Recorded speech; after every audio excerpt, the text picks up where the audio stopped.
Welcome to the best Ever! brass instrument makers podcast. Hi, I'm Jake, Hi, I'm Mathias, and happy Kwanzaa to everybody. and today is the 29th of December 2020. This is the last best ever brass instrument makers podcast for 2020. Is it? I hope so. Oh. I'm going to go hibernate for the next few days.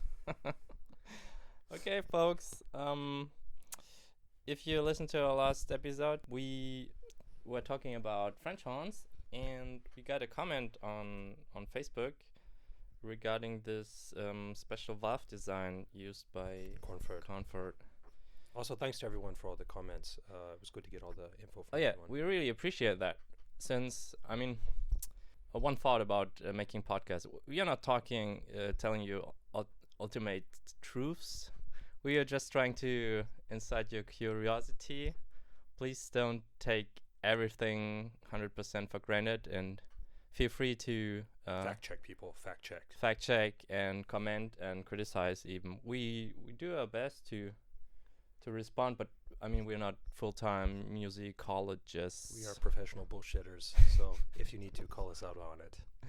Okay, so certain Fivev Shudolfonsky commented that the original design of the changing valve of the little double horn is based on the Lehmann-Walzenhorn. And this is just in reference to the Cornford horn, to the satellite valve that we were discussing last week. This is just a recap for everyone. This is the extremely long rotary valve, also 3 to 4 times longer than a standard valve. And we at first surmised that Cornford was copying the 1930s Lido design or the 1950s Lido design, and when in fact Lido is also basing their work off. Yeah, I looked it up, and Günther Dullert, who did a lot of research into wind instrument patents, he writes that Karl Lehmann registered the patent together with a certain Erdmann Chemnitzer on the 24th of November of 1925 under the number DRP, which is Deutsches Reichspatent, number 440308. And then later on, they registered it in the Czechoslovakia under the number 25283 in 1928. Yeah, but just to be fair, though, the Lehmann valve does look quite a bit different than the Lido one. I suspect Lido probably looked at Lehmann's patent and thought, okay, we need to find a way around this, so they redesigned it. And then I think Cornford also, his is also not a direct copy of the previous ones. I think with 100 years of experience behind it, I think he worked out some of the issues with it. So anyway, thanks for all the comments last week. That's just to add a little bit to the horse ride. One last point. Oh, we're not done yet. Sorry. If you are lucky to own an original Lido instrument, whatever, if it's French horn, If that's lucky, what's unlucky? made around in the 1920s, a private collector and good friend of us, he owns an original workshop book from that time. He got it from one of the old masters, and when they reorganized the factory after the wall came down, they were throwing away tons of original documents. Such a loss of history, actually. Really a shame. And he saved it from the scrap and gave it to my friend and said, okay, maybe it's in better hands with you. And actually, just to add a note to that, it's very common for large factories. They, like any place should, they do inventory every now and then, and it's very common just to throw out old records and old literature. And we're asking if there's anyone who owns or operates in a large factory. If this is the case, please don't throw everything away. Sometimes 20, 30 years later, somebody needs to look something up, or it's just interesting and for this trivia. doesn't happen only in factories. In the music instrument making school, they had an old teacher who was a avid collector, and he would collect catalogs from the last 20, 30 years. Was this a collector or was he a hoarder? There's a difference, people. There's a difference. Yeah. Well, so he kept them in the school, and when he retired a few years later, the head of the department of the instrument making school, he said, "Oh, we have to make space. Just throw it away." And they threw away tons of catalogs. They were maybe 20, 30 years old, but it's still an interesting piece of reference. Yeah. And it was such a nice collection. They just put it on the No way. What happened to it? It was just thrown out. Yeah, or? just thrown out. Okay. Anyway, if you happen to have large piles of old stuff you don't need, maybe there's someone else who's interested in it. So point is, reach out. Don't throw it out necessarily. So yeah. Okay. So Jake, you say you were a bit tired of talking about French horns. So what do we have on the table today? Well, today is our special edition America. We are talking about American instruments today. Really? Trumpets. Especially C trumpets. Okay, cool. And Mathias had a super cool C trumpet landed on his table. Mm-hmm. I mean, it is spiffy. Really? Like spiffy with 3 Fs. It is. And I never heard about this instrument maker. The name will be familiar to many of you, but I think a lot of you didn't realize that this guy was also a trumpet maker, and his colleague, excuse me. So go ahead, man. Maybe I start from the beginning. Go for it, dude. A couple of weeks ago, I got a Facebook message from Dovas Lituvninkas. He's a trumpet player originally from Chicago who graduated from Eastman School and went to Lithuania under a Fulbright grant. Sweet. Since he's got his family is originally from Lithuania. High roller. Still have keep the ties, keep the contact there. And he's playing now in the National Symphony Orchestra since 2018. And he does his master at Sibelius Academy in Helsinki. And he wanted to do some work on his trumpet done.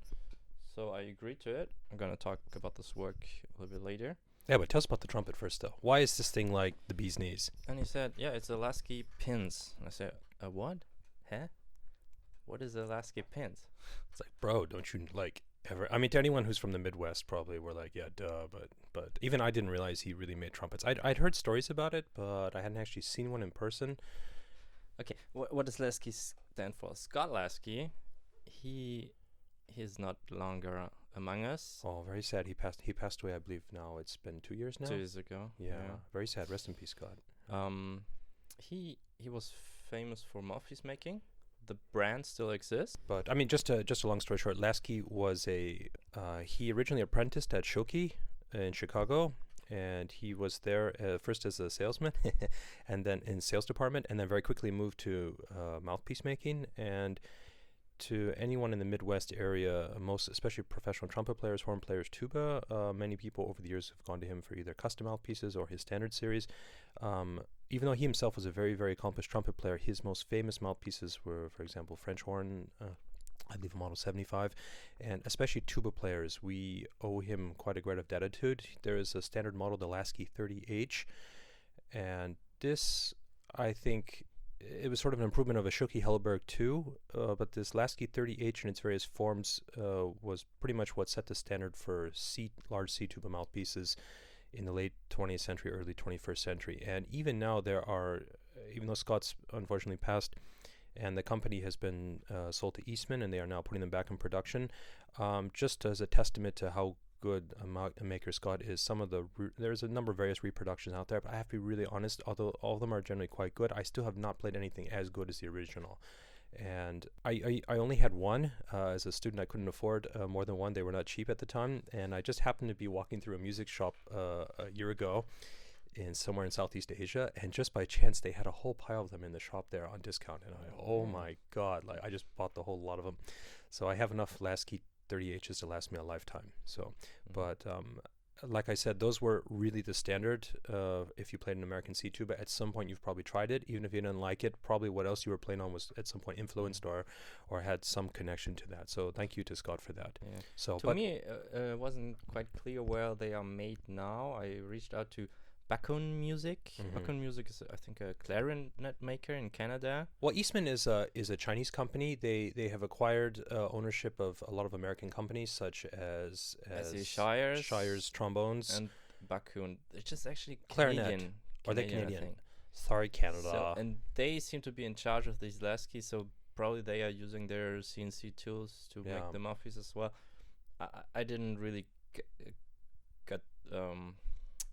It's not so clear where they are made now. I think but they are actually not available yet, are they? If they do like this custom work, that Laskey would do. Yeah, I mean I don't think that's their thing. They're gonna probably put the old models back into production, but Uh-huh. where it goes from there, we don't know. So that's a shame. But anyway, not to digress. Back to the C trumpet here. So this is a I'm sorry. The other colleague in this story is not just Scott Laskey, but also I say his name right, Ron Berndt. Pinc. Ron, if we're pronouncing your name wrong, sorry. Come on the podcast. Pinc. Give us hell. Pinc. So Ron Pinc. Pinc. And so Ron is still around? Ron is still around and kicking very good. Ron was Chicago? also working with Scott Laskey at Shoki for many years. He was their repair guru. And I know he did also, I believe, trumpet making when he was there. But basically, the team of them, basically Laskey was a bit responsible for the design work, and I think Ron did most of the assembly. As Laskey himself said in a very good interview with Monster Oil, a very good unedited interview if you have the time to watch. We'll post a link to that. Yeah. He talks about how Ron is the one who really knows how to solder. Laskey himself said if you gave him a torch, he would reduce any trumpet to a pile of molten brass. So Ron is the craftsman here in this case, and the result is quite, I would say, one of the nicest looking C trumpets I've seen come in the workshop here. here. Great symbiosis. So they, actually Dovas, the owner of the trumpet, he went to see Ron a week ago. Ask him a little bit, since Ron is not so easy to get in contact with. He's really pretty discreet. Bro is busy, man. Actually, I heard rumors that he's building French horns now, or he was interested in building French horns. That might be kind of where he's at. Yeah, now. I think that was Laskey said that in the interview. Ah, that's 2 right. years Okay. ago. Yeah. But I don't know. Who knows? Ron, Ron, reach out to us. We'd love to have you on for an interview. So Dovas asked me a few questions. So they were building B and C trumpets. Yes. B flat. B flat. Okay. They Americans had- is B flat. They had made their own bell mandrel, so the Right. bells were made by themselves. The valve section came from Germany, actually. It's a German valve set. Ooh, yeah. But as we noticed, I think they made the caps by themselves. They Yeah, just that's look not so much from the nicer original than the valve maker. German ones. And No comment. the whole design is very pleasant. Yeah, it's just basically just for someone. If I knew nothing about Laskey and Ron Pinch, and I look at this trumpet, I would say that it's based off. Looks like what I would call a New York Bach C trumpet. It looks like a very similar design to the early 229s. Tuning slide width Is 49 millimeters, so copying those early New York Bachs with a narrow slide. It has an extremely large lead pipe on it, which is also harkening back to the Chicago days. One interesting feature of the bell, we heard this from Ron himself, but also I shined a camera into the bell. The bell is seamless. So this is an electroplated bell, which is a specialty coming, I think, either out of Elkhart or out of Chicago area. Basically, I don't know, do you want to explain how these bells are made? Right, you think this is like a Cupro bell? Yeah. This is a Grupo bell. This is a plated one. Okay, Sure? I've looked in there. There's no seam. Show me the seam. I mean, it's silver plated. You can't see the seam. Yeah, drop a camera down to in the light. There's no seam in that bell. No shit. No shit. The way it works, I believe Kahn was the one who first used this technology to good effect in the 50s and 60s. Basically, you take a bell form, a bell mandrel made out of cast iron or steel, and you clamp a ground wire to it. And if I get this wrong, please, people who do this for a living, don't fucking hate me, okay? You basically take a powderized form of what type of non-ferrous metal you want, say copper, like what Kahn did, or different brass alloys, and you basically plug the bell mandrel into the wall and run a few bazillion volts through it until that sucker's red hot, and then you spray particles of brass or copper or some form of nickel silver onto that form. These, as they come in contact with the bell mandrel, they will melt and then adhere to the bell mandrel itself. And when you're done, you have a complete bell form. But instead of hand hammering a sheet of brass, brazing it and hammering and spinning it, you've basically not really cast a bell, but you've, in a sense, it's kind of casting. I would call it, but electroforming is referred to in the industry. The rim? So I think what happens is when the bell is done, it comes off as a straight bell. I think it is then thrown onto the mandrel form, and then they spin the bead on there. Mm-hmm. I saw with Kahn though, they did find a way to, they would do the bell without the rim, and then they would mask off the rest of the bell and keep spraying, and then it would form the rim as well. But I don't know if that's what they did for production, but I've seen that as well. But the nice thing, the advantage of this kind of bell making is that you can very precisely control the thickness of the material. It allows for some technical advantages over old school production, like we say with sheet brass. It does have the disadvantage though of using an incredible amount of electricity. So if you are worrying about your power bill as an instrument maker, don't use this method. And it's also a bit dangerous too with the amount of electricity going through the bell form. So, but like with everything else, it has its own dangers and non-dangers. So anyway, so you have a seamless bell, that's a electroformed seamless bell. You have a narrow Bach style crook. It actually carries Bach water keys. It has, like we said, a German valve block, it is a metric system, not American. So the bore is 11.70 millimeters. Exception. Usually the German piston valves, the second slide comes in an angle. That's right. And they put it in a straight 90 degrees. And that is a copy of the old box, actually. Yeah. So it was probably shipped then without any tubing onto it. They just had the raw valve block and built the rest themselves. Yeah, but even if when it comes in an angle, the knuckles are different. Well, actually, there is a reason for this, though. The company that made the valve block, though, they have an E flat and D trumpet from the company that has a straight-out valve design like that. Right. I suspect they asked about this. Okay, that's a good explanation. That would probably be my guess. Okay, so there was also asked Ron why they finally stopped production. I mean, the instruments were not cheap. They would cost about double what a standard Bach would cost, but they were highly sought after. So you heard stories of people waiting like years to find one. Yeah, to find used ones was almost impossible. To not get one. Yeah, there was a story about someone who apparently wanted one, and then at some point he gave up. So, but yeah, Ron said the custom taste, popular taste, was moving more towards Yamaha, right? Yeah, and they just moved on to other projects, and the customers got weak. Yeah, they want this clean sound. Which is quite a pity, since it's such a nice trumpet. And in terms of handwork, A+++. One of the nicest trumpets we've seen come in here. Yeah. The only reason why Dovas got hold of one is because his teacher sold it to him. Yeah, stopped playing. Wow, lucky for him, man. Again, nice, huh? Went on to play salsa and. Just to add on to this, though, Ron himself did not rule out not making any more of these. He still has all the tooling there. So I suspect if someone really wants one of these and asks him really, really nicely, it's possible you can still get one. But anyway, really sweet horn. So why is this trumpet here anyway in the shop, though? Okay. Yeah, the reason why Dovas contacted me is because for his master recital, he wants to do a contemporary piece called I Can't Breathe. What's the name of the piece? Okay. Yeah. Okay, I don't know. It sounds like it's a reference to Eric Gardner in New York, though. Rest in peace, bro. Yeah.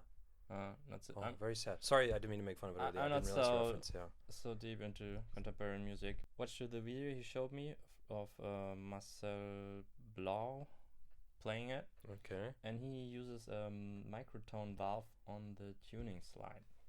So it's here to have a microtonal valve fit to it. To have a second tuning slide built with a microtonal valve, so he can play this piece of contemporary music for his recital. But hell, man, where can I get a microtonal valve? And that is a beautiful segue into our product of the week. So if you happen to be an instrument repair guy and want to mess around a little bit with a repair person, okay? Repair a non-gender specific repairing instrument person. Good job, Mathias.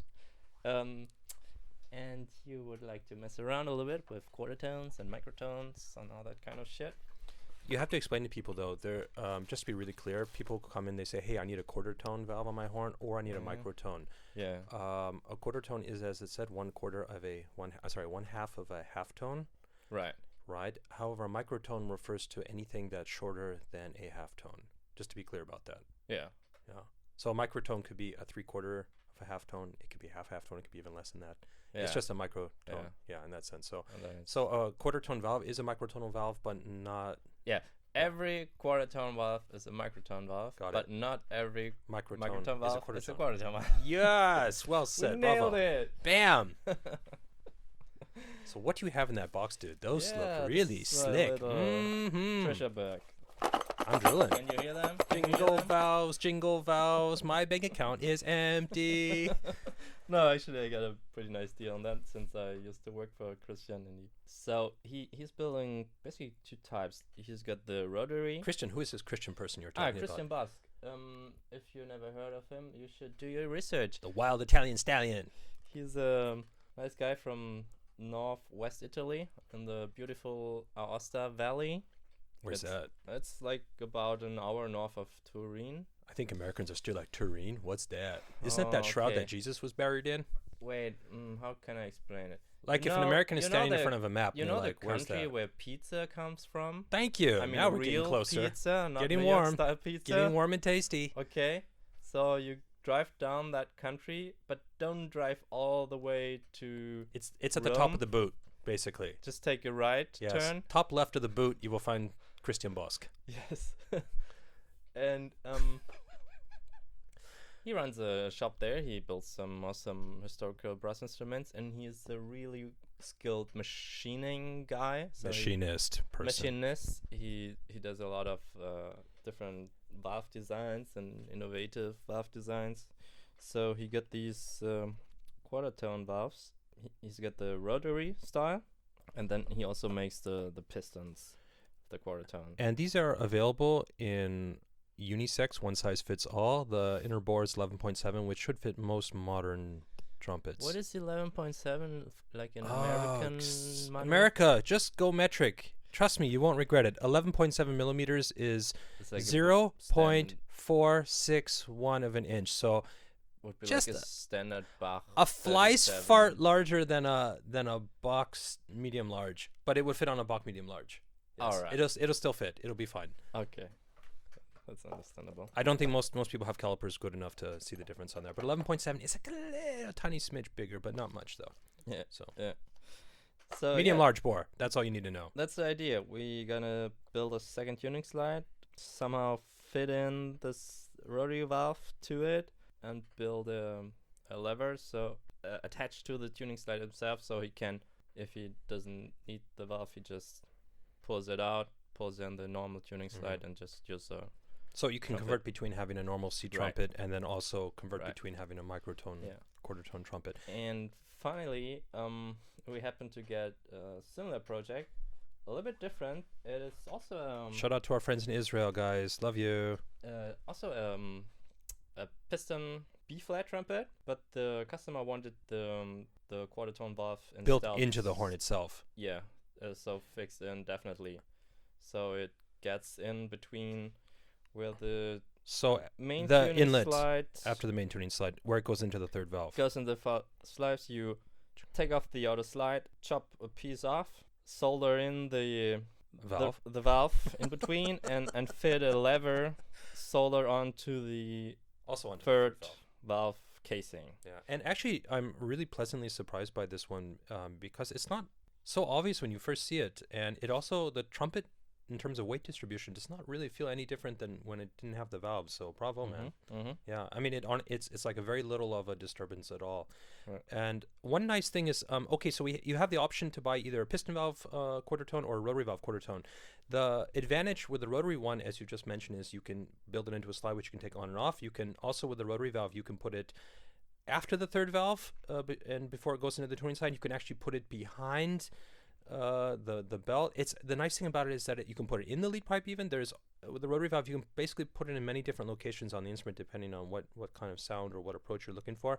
The piston valve, on the other hand, that's a little bit more limited in terms of flexibility. But the thing with piston valves, you do get a bit more flexibility in terms of bending the notes. With the rotary valve, you can bend it, but it does take a little bit more input there to drive it through. So when if you really want that trombone glissando effect, then probably the piston valve is a little bit better for you. Right. But you are limited in terms of where it can go. It basically can only go after the third valve. Yeah. Or maybe you could put it between the bell and the first valve, but I think it wouldn't quite fit though. There's just not enough space, I think. Or? Haven't tried it out yet, but okay. But there's those two options. They look absolutely spiffy. They are really beautiful looking made valves from Italy. Yeah. Thank you, Christian Bosk. I don't know, anything else to add to them? Or? Well, we're going to post a picture of valves on the Instagram channel. And if you want to see how the piston quarter tone valve looks like and sounds like, you can check out Ibrahim Malouf. And if I got it right, I think one of the valves Christian made, he's playing now. Oh, sweet. So Ibrahim is using his valve now as well, right? A batch of valves to super cool. To an instrument repair guy in France who builds those trumpets for Maloof. Yeah. Very nice. So pretty cool. Pretty. Yeah, man. interesting Anything else to project. add about those, or? Yeah, I mean, you can use them for contemporary music, but also for these Arabic Right. scales. Indian music. I mean, anything that doesn't use a Western scale. Yeah. You're not just forced to use a really out of tune trumpet anymore. You can Yeah. actually put a valve in your horn and use that instead. Moving on. Moving on. So, book of the week. Of the week review. Maybe I should explain that. Remember Little Timmy? If you're listening, Shout out to little Timmy in Arkansas. I told you you should better skill up your German and come over to learn the trade of brass instrument making, since Germany is a great place for that. How does it have to do with the book review? Well, Get to it, man. I think there's one thing when it comes to piston trumpets. I mean, Germany is a great place for brass instrument making, but when it comes to piston instruments, I think, well, there is still a little bit. There is this animosity because the piston is invented in France. In Germany and France, Yeah, they are yeah, not the best friends. there are historical reasons, and usually they are not accepted in the orchestras, with a few exceptions. Lame. And so this is even also for me as an instrument maker, there are a lot of questions, and so usually when I want to read a little bit more about the piston instruments, I have to go through the English speaking literature, and browsing through the internet there's an interesting homepage called trumpethistory.com. Or is it .net? We'll check that, guys. We'll double We'll check. put the link in the description. And it's run by a certain Ron Berndt. Hey, Ron, we love And you. as he advertises on his homepage, he also wrote a book, or published. He published a book. Self-published, a printed book where he sums up all his findings, and it's called A Timeline of Trumpets, Collecting the History of Modern Trumpets. I paid 32 euros for it. It is about 290 pages Of wholesome trumpet goodness. of trumpet history and a lot of pictures. Really a lot. Like basically every page has one or two So even or if you free can't read or speak English, you can just look at the pictures and have a good time. pictures. The title is a little bit disguising. It's not exactly a timeline of trumpets. It would be more correct to call it, let's say, a timeline of the piston, valve, cornets, and trumpets from 1860 to the present day. Yeah, That's agreed. more or less the content. It's put in chronological order, and of course the focus is North America. So companies like H&M White, Con, Martin, and yeah, he tells a little bit about the history Boston. of the makers. He points out some details of the instruments, some innovations that have been made. I think it's a really great book. I enjoy reading it, still reading it, going through it. I have, although, make a few comments. What I since it's been self-published, you notice, there are different standards. Like, a few grammatical misunderstandings. We are the grammar police. We are finding the errors, yeah. And there's also no, how do you call this at the end, where you can browse for words? You mean oh god, my English also appendix or the ending of it? See, we're trying to correct someone, we can't even speak English ourselves. Jesus shit. The Directory. list of content. Yeah. I'm handwriting it so I can use Oh, there's no directory in the end. That's right. No, there's no directory, so I have to handwrite Would be it nice down to have that. so I can use it as a reference book later on. Also, the pictures are not listed on a list of illustrations, and unfortunately, the quality of the photos sometimes lacks a little bit. Yeah, I mean, understandably, sometimes one thing you have to take into account, though, and I think just in defense of Ron, I don't know if this is true or not, but the U.S. is a fucking huge country. Yeah. I mean, basically, like Germany, you can drive from anywhere in Germany in just a few hours, or take a train in a few hours, or get where. But in the States, though, it's really large. So say, for example, you are in the New York City and somebody in Los Angeles has a trumpet that you're interested in. They send you a really shitty phone picture of it that's out of focus. Oh, man. It's like, you know, sometimes it's just hard to get access to the instrument directly yourself. I think this is not an issue only with self-published book. We've seen some museum catalogs where, like, bro, did you even print those pictures? Expensive books, actually, with really, really shitty photographs. And yeah. In this case, Ron, is not like that. But and the last point is, I wouldn't agree on every statement made here in the book, but I can't even counter-check it since he doesn't put in the sources or footnotes. Yeah.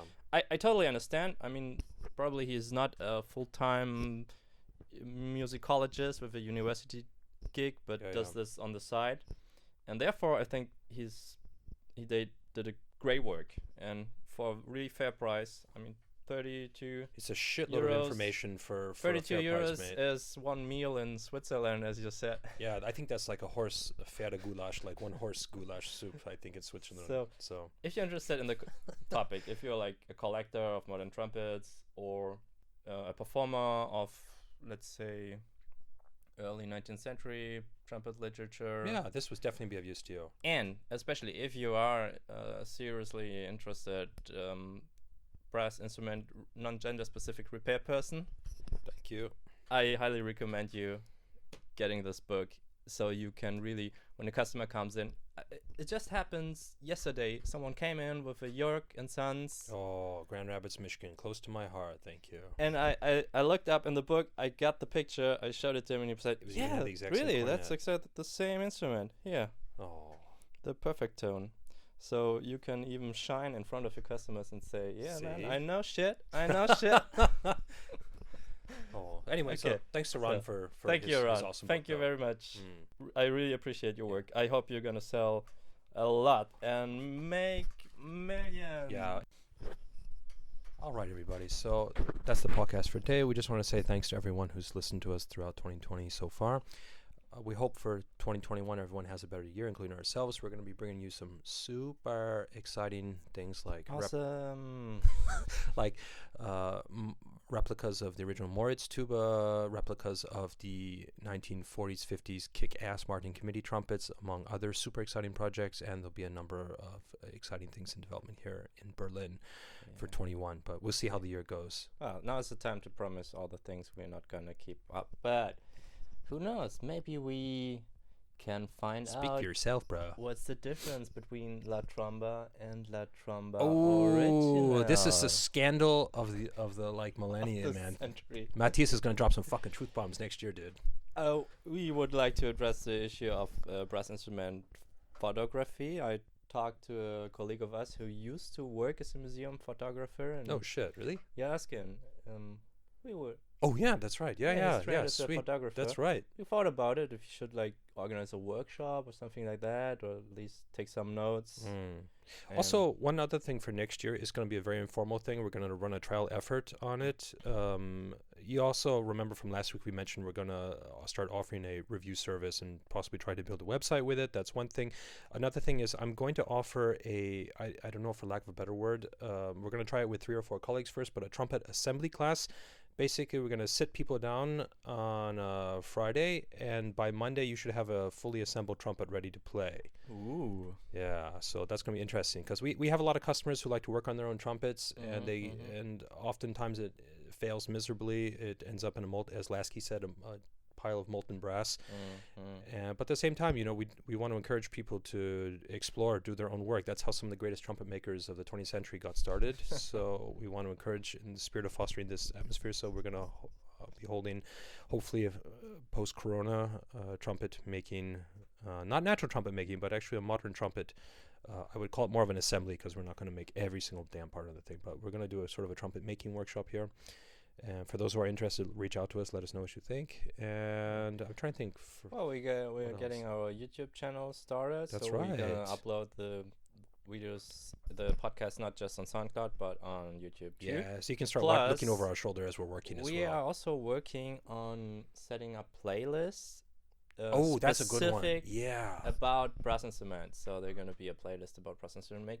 A lot of makers they post videos, but sometimes they are not always so easy to find. Yeah, we They're have been just- digging the internet to find the best brass instrument Yeah, making videos yeah, ever yeah. for you. We And this will all go into a playlist on YouTube. when I went to instrument making school, we used to have sessions like this. We would call it instrument making porn. We would watch. Porn, you're canceled. Yeah, it's a little bit nerdy, but yeah, the ones who. Don't be scared, man. Go full nerd. Go full nerd. So stay tuned. Like our channel. Like, and subscribe, subscribe. Right. That's the. recommend to your friends. We have to beat Sarah Willis. we- Sarah, we are coming for you. We're also working on this issue of doing remote interviews via Zoom. We're getting the bugs worked out. We're getting ready to start doing that. So any instrument makers who want to come on the podcast who are unfortunately separated by huge bodies of oceans or are scared of corona and so on and want to speak from safety of home, that's fine. We'll work it out. Reach out to us. We would love to have any instrument maker, repair person on the podcast here. Anyone who's got something they want to say, come on. It's an open door. Yeah, great. Okay. So, and with that, we bid adieu to 2020. Yeah. Happy New Year, everybody. Happy Hanukkah. What was it called? Man, you Shalom. are late, bro. Just thanks to everyone, and we'll see you all in 2021. Have a good year, everybody. Thank you. Bye. Take care.